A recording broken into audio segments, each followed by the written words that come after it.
At mula naman sa himpilan ng DCSB, ang Spirit FM, CMN Calapan, Oriental, Mindoro. CMN Live Nationwide. Junard Acapulco, magandang araw sa iyo.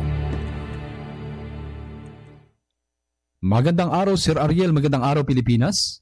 Nakiisa ang first company ng 2nd Civil Military Operations Battalion, Philippine Army, sa pamamahagi ng relief goods na isinagawa ng 203rd Infantry Bantay Kapayapaan Brigade at GMA Kapuso Foundation.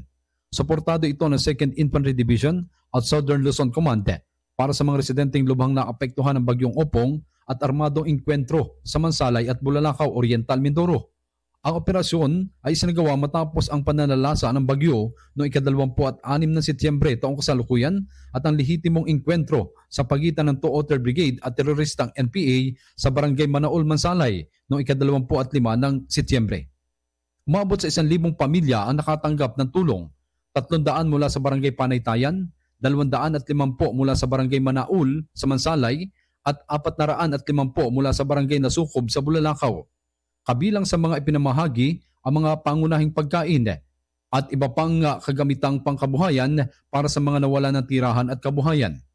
Ayon sa pamunuan ng Philippine Army, ang pagtutulungan ng mga sundalo, GMA Kapuso Foundation, mga lokal na pamahalaan, non-government organizations at iba pang katuwang ay patunay ng pagkakaisa at sama-samang pagkilos upang matugunan ang pangangailangan ng komunidad.